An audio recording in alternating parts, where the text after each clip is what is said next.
Welcome back, everyone, for another deep dive. This time, we're going to be talking about the 2008 financial crisis, Oh, yeah. specifically that subprime mortgage meltdown. Right, right. Um, ever wonder how, like, a strawberry picker in Mexico making $14,000 a year could get a loan Yeah. for a house worth $724,000? Wow. That's what we're going to be looking into You're today. wild. So our stack today is going to be excerpts from The Big Short by Michael Lewis, Okay. which chronicles the story from the perspective of the few who saw the crash coming Right. and made a fortune betting against the market. Yeah. So let's rewind back to the post-9/11 economy. Okay. The Fed cuts interest rates like crazy to encourage spending.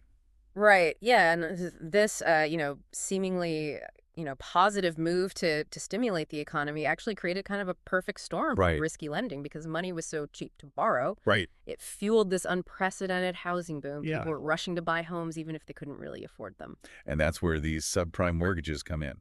Right. Loans given to people with less than perfect credit histories. Yeah. But how did this relatively small segment of the market Right. bring the whole financial system to its knees? Well, a big part of the problem was that these mortgages were bundled together Okay. and sold off to investors as seemingly safe investments. So it's like putting a few bad apples in a barrel of good ones and hoping nobody notices. Exactly. And then you've got Fannie Mae and Freddie Mac, Right. these government-sponsored enterprises. Yes. They were buying up these mortgages from banks, Okay. packaging them into bonds, and selling them to investors all over the world. Okay. And because Fannie and Freddie had the implicit backing of the U.S. government, Right. these bonds were considered to be extremely safe.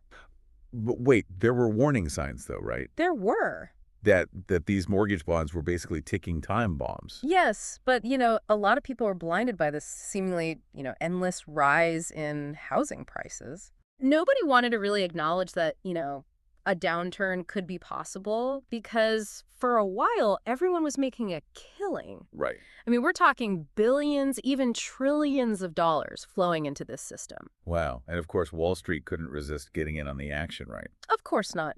Investment banks, always eager to innovate and make even bigger profits, Right. created even more complex financial products called collateralized debt obligations, Okay. or CDOs. CDO, So right? you can imagine taking that barrel of apples, Mm-hmm. sorting them by how bruised they are, Okay. and then selling each group as a separate product. Okay. So some investors would get the good apples, Right. some would get the okay ones, and some would get the really rotten ones. Right. So these CDOs were essentially bundles of mortgage-backed bonds, Gotcha. but sliced and diced to appeal to different investors' risk appetites. Okay. But the problem was those rotten apples often ended up mixed in with the good ones, Right. and investors didn't always know what they were buying. Yeah. And to make matters worse, you have the rating agencies. Right. Companies like Moody's and Standard & Poor's. Yeah. Giving many of these risky CDOs AAA ratings. Right. The highest possible investment grade. Mm-hmm. This gave investors this false sense of security Right. and fueled the illusion that these products were safe. Exactly. So it's like everyone was looking at this giant teetering tower of Jenga blocks Yeah. and pretending it was completely stable. Exactly. Banks, investment banks, hedge funds, insurance companies, everyone was playing this game, and the stakes were incredibly high. Wow. The problem was the whole system had become so interconnected that no one could really predict what would happen when those first blocks started to fall. Oh, boy. Yeah. All right. Quite gonna get bad. Well, I'll have to pick this up in the next part. Yeah, absolutely. So stay tuned, and we'll be back to talk more about The Big Short. Sounds good. So we've got this massive interconnected financial system Right. built on a foundation of, let's just say, questionable mortgages. But how did so many smart people, Right. experts in their fields, Yeah. miss what seems so obvious to us now? Well, it's a classic case of what behavioral economists call groupthink. You know? Right. When everyone around you is saying the market will keep going up, Right. it's hard to be the lone voice saying, wait a minute, this doesn't make sense. Especially when everybody's getting rich. Exactly. It's like that old saying on Wall Street, the market can stay irrational longer than you can stay solvent. Exactly. Even if you see the warning signs, betting against the market can be incredibly risky. Yeah.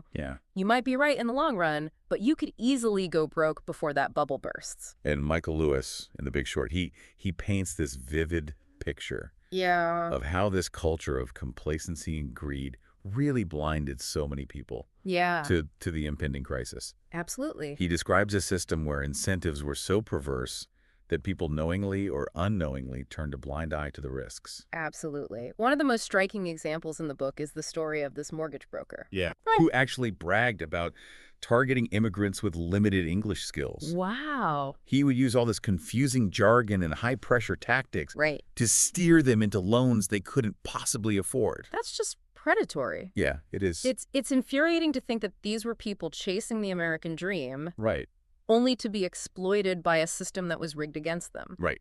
And this wasn't just like isolated incidents. No, this was happening on a massive scale. Yep. Lewis describes how mortgage lenders would offer these teaser rates, incredibly low interest rates for the first few years of a loan Right. to lure borrowers in. But what they didn't emphasize was that these rates would skyrocket after the introductory period, Right. leaving these borrowers trapped in loans they could no longer afford. It's almost like a magician's sleight of hand. Exactly. You're dazzled by the low initial payments, and then suddenly, bam, the illusion disappears, and you're left with a financial nightmare. Exactly. And, the lack of transparency in the lending process just made things worse. I mean, borrowers were bombarded with this mountain of paperwork Yeah. filled with legalese and all these obscure financial terms. Yeah, you would need a PhD just to understand half of it. Right.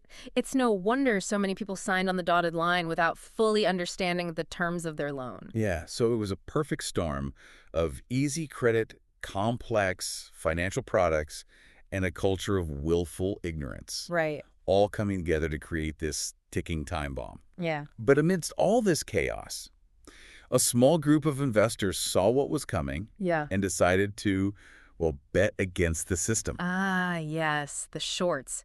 Those who dared to question the prevailing wisdom. Right. These were the contrarians, the outliers, who Yeah. had the courage to stand against the tide. And these weren't just abstract financial plays for them. No, absolutely not. These were real people risking their reputations, their careers, even their fortunes Right. on a hunch that the market was about to implode. Yeah. And Lewis really brings these characters to life in the book. He does. One of the most memorable is Michael Burry, this brilliant but eccentric neurologist Okay. who started his own hedge fund. Right. Burry was one of the first to really recognize the fragility of the subprime mortgage market. Okay. I mean, he spent months poring over loan data, Wow. trying to understand the underlying risks. What's so fascinating about Burry is that he wasn't your typical Wall Street hotshot. Right.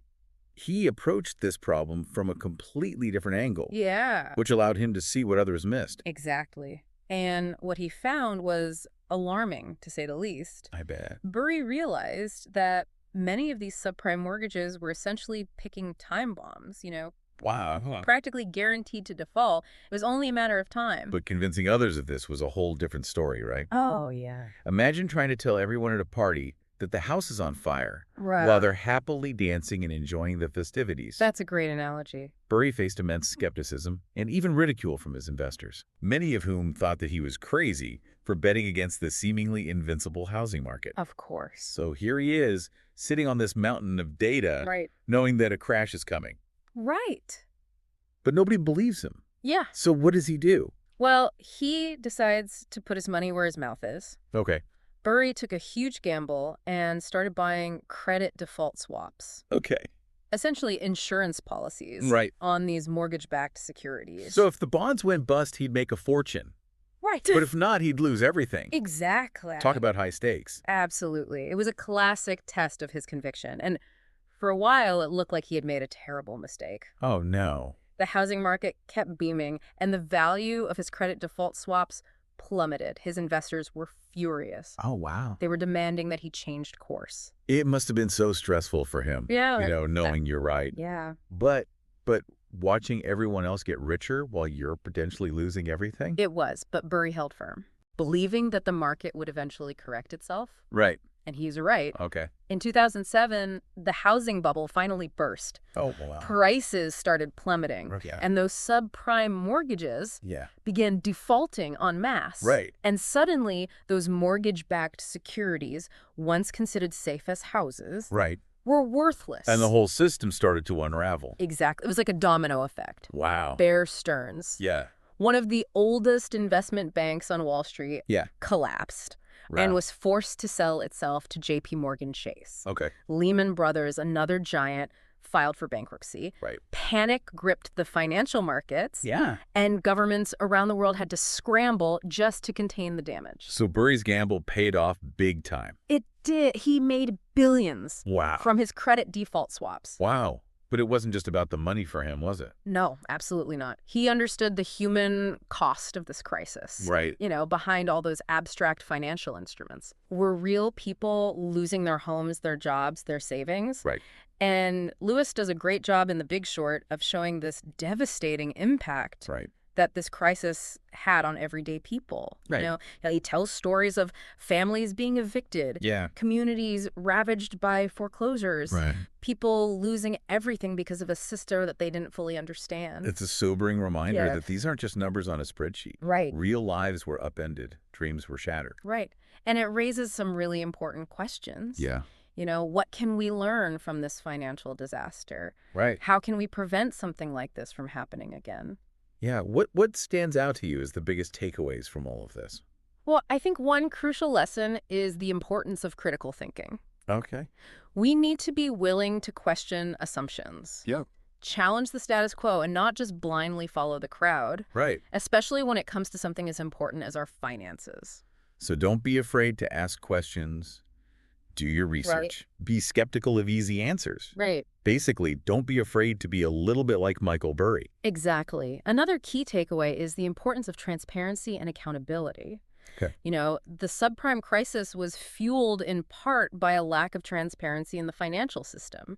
Yeah. These incredibly complex financial products were being created and traded Right. with very little oversight. It's like building a skyscraper with no safety regulations. Exactly. Sooner or later, something's going to go wrong. Exactly. We need more transparency in the financial system. Okay. Clear rules and strong oversight to prevent reckless behavior. Right. And when things do go wrong, there needs to be accountability. So critical thinking, transparency, and accountability. Yeah. Those are some great takeaways. Anything else? I think the most important lesson, the one that underpins everything else, is that we can't let greed and short-term thinking cloud our judgment. Right. The subprime crisis was a stark reminder that there are no shortcuts to wealth, and that when we chase profits at all costs, we risk undermining the foundations of our economy and our society. So what does this all mean for us today? Yeah. Are there any similar bubbles forming now? Who knows? What systems are we taking for granted that might be vulnerable in the future? It's a good question. The Big Short certainly gives us a lot to think about. It does, and that's the power of stories like this. They remind us that history has a way of repeating itself if we don't learn from the past. Well, thank you for diving deep with us today into The Big Short My pleasure. and the 2008 financial crisis. It's a complex story, It is. but one that has important lessons for all of us. Absolutely. Until next time. Sounds good.